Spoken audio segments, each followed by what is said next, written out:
That's crazy. Yeah. I'm a #1 fan now. Right, I'm going to try and get through these quickly. I've not been here for ages, so I've got 3 poems to do. So the first one's called What a Coincidence. A chicken farmer sat alone in a local bar, slurping a glass of champagne. He looked very happy and kept saying cheers, raising his glass up again and again. He noticed a lady sitting alone who had a bottle of champagne on ice.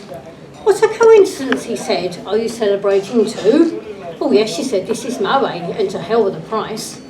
They both clinked glasses and the farmer said, can I ask the reason why you're celebrating? She said, I found out today that I'm pregnant after 5 years of hopeless mating.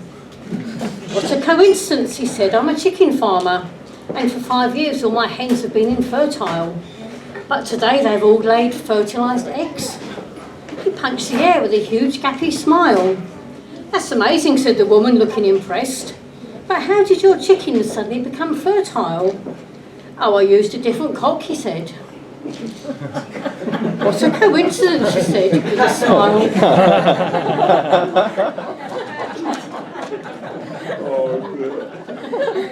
Right, this one's called I Love Swinging. You're never too old to start swinging. You can start at a nice gentle pace.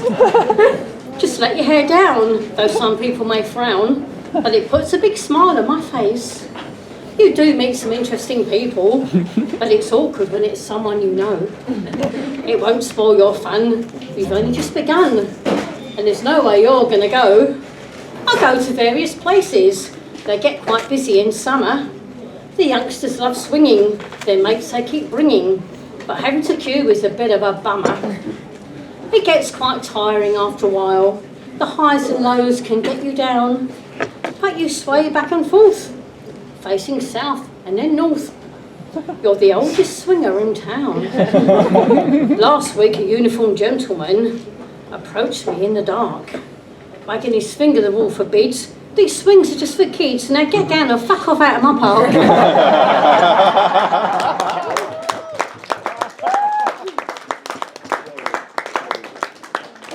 See, I'm not really a swinger. Oh, damn it. Just a big kid.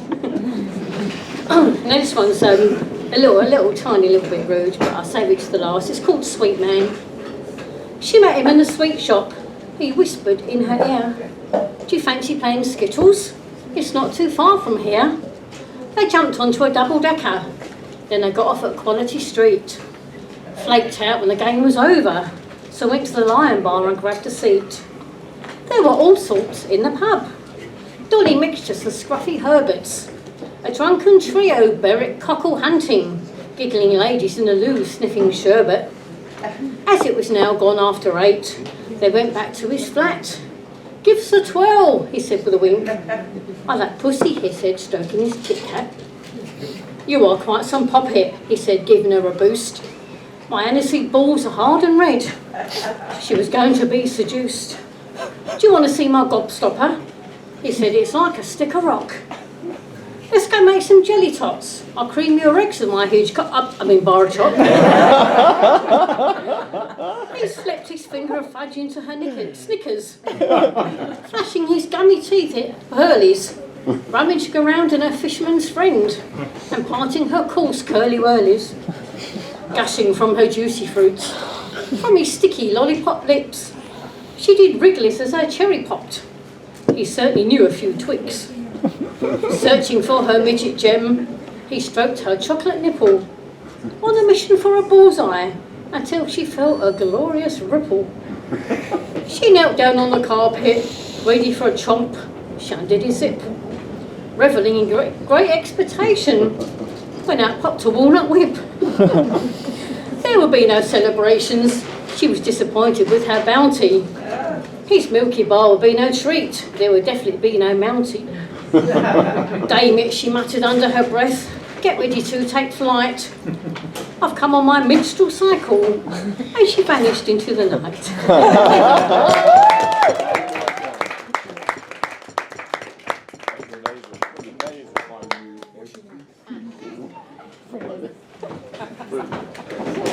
It's great to have you back, Heather.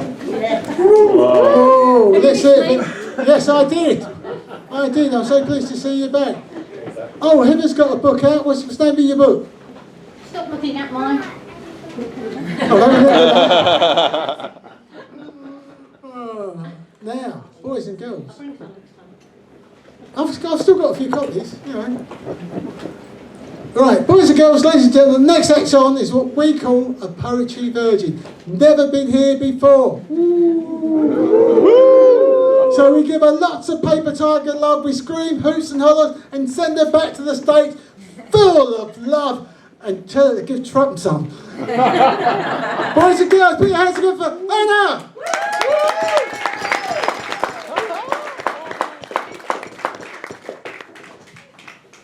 Well, this is a treat. I've been to this cafe once in the winter about a year and a half ago, and my bookmark's from here. And it was quite a delight when somebody told me this was happening tonight, and we ended up here. Now, most of my poetry is about how angry I am about the American government, which is very angry. But my whole set, my daughter right there, Rose, I've written 3 poems about motherhood. And I'm going to read them. And I'm going to start, the first and the last one were published in Chill magazine. It's a print-only women's run magazine. I suggest you submit to it and support these Gen Z New Yorkers. Well, they're actually from New Jersey, where I live. This poem is called Motherhood. Casual bubbles, mermaids in the bathroom, with a portal between floors.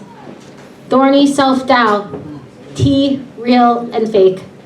Cat weddings, bug funerals, unspoken truths, loud, rude ones. Soft blooming, beauty that pierces, by any other name, would still smell as sweet. Thank you. Okay.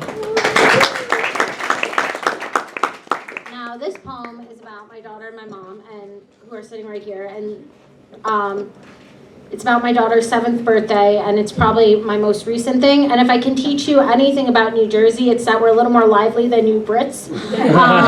So when someone performs a new poem, we have a tradition in New Jersey, and we yell, "New shit!" So, We do that here. We do that. okay, well this is new shit. And don't curse in front of children. This is called 7 for 7 with 1 for good luck. On my softest bloom's 7th birthday, I scrambled eggs in my grandmother's cast iron pan for the first time. In the kitchen, my mother helped me reorganize 3 days past. I've loved 3 men and made 2 of them cry over scrambled eggs, pushed away those who could never love me properly, and endlessly wondered if I was pushing away those who could. Peace blooms in my kitchen while buttering wheat toast. When I was 7, my doctor said, her cholesterol is too high. She can't eat scrambled eggs 3 times a day. My tail cooked them in our cast iron pan. Legend says her family moved to Florida 3 days before I was born. They wanted space while they raised our granddaughter, so she moved in with my mother and became my abuela, refused to leave long after I did. The feeling I must have done something right hums through me. I hold what I took more closely. I wet my hand cleaning the scrambled eggs. Then I rub my cast iron pan with olive oil, turn on the heat, protecting my gifts. My mother moved my cutting boards this weekend. She didn't ask. I've come to accept she can't help it sometimes. I'm learning not to lash out at sudden change. She's always made the best scrambled eggs. Putting away the dishes is just a bit easier. I think she's learned not to move my couch. In some ways, I'm twice the woman my mother will ever be. In other ways, I'll always be half. I sit down and eat my lunch at the table, not the kitchen counter. It's a busy day, but because of my mother's help, I have time. My softest bloom sings, I'm sick of you. You hug me too much when it's my birthday. Yet with endless options offered, she exits to go for a walk, just like a regular Tuesday. I wonder if my sadness will keep me from great love, but then get distracted at the marvels of ordinary joy. My softest bloom pauses, a picture of every blooming flower, a child who knows how to smell them. I twirl the leaf she handed me 3 blocks ago. I know one day she'll be twice the woman I am, and I know I'll find ways to love her more when she's half. In the morning, she sings, I love you more, a familiar melody. You will never love me more, I bell. If you loved me more, you wouldn't make me clean. Ah, the bridge before the chorus. I sing, if you loved me more, you would try scrambled eggs. The song changes, but the beat remains the same. Okay, and if I have time, you have time, and okay, I don't have time, so I'm gonna do that. Thank you.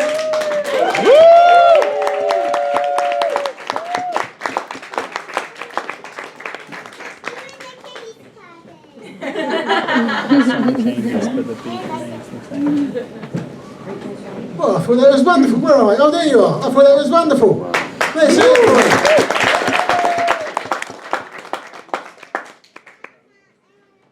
you. Boys and girls. Sorry. Don't be sorry. Kids are lovely, especially the chips. All right, well, nice meeting everyone.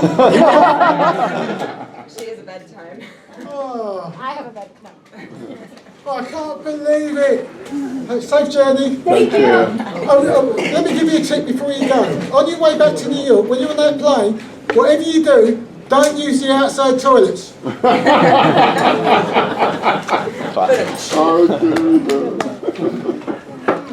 Wow, you can't be all gay. Sorry. Oh, okay.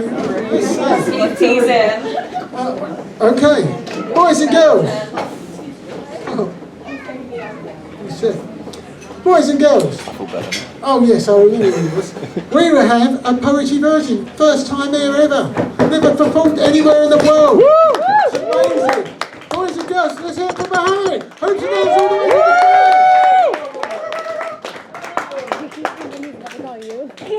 I got really excited. Hello everyone. Can everyone hear me okay? Yeah. I'm really nervous right now. Can you see my legs shaking? No? Alright, I'm good. Wicked. Here we go.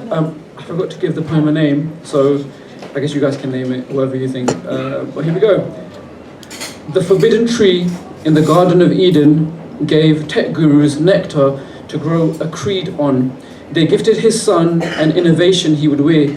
The devil feels metallic with chips and wires that burn. Hell's not eerie fairy, it's the glasses on his son's face, swiping at content in a living room where there's no TV, I swear, no trace.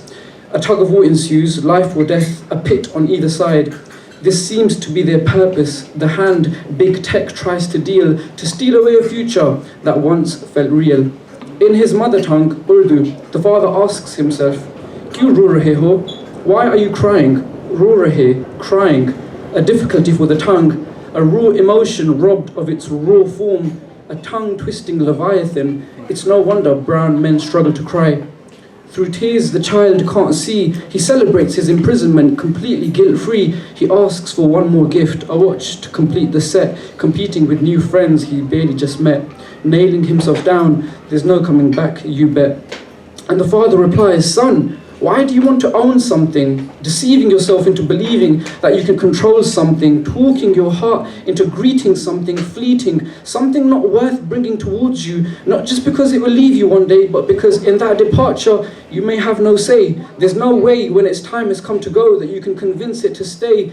Then you might find yourself crying at night wishing it didn't have to be this way. But life doesn't ask for your permission before it tests you and takes things away. It's not like the police who may read you your rights before they arrest you.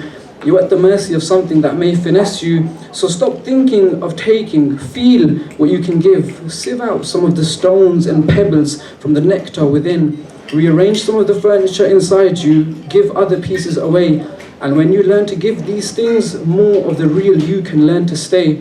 With room to breathe, you begin to see clearly. The smile you brought to someone else's face, it comes back to you as a memory. It's a force even tragedy can't erase. That person becomes a force for good, replacing clunky furniture that takes up too much too soon. It's connection disguised as a memory that goes with you wherever you may move, eventually beautifying your every inner room. Ultimately, son, I want you to know that this thing you desire may take you further from your purpose, sometimes make you feel worthless. One day you'll be sitting thinking, this thing has grown old. I've forgotten why I was initially sold on bringing it into my life, why I put in endless nights, all that strife to think I was earning something when it was just a knife in disguise hidden from my eyes. But of course, son, if you carry this thing in your hand and not your heart, and if you don't forget how attachments can start, controlling the appetite of your eyes, taking it slow,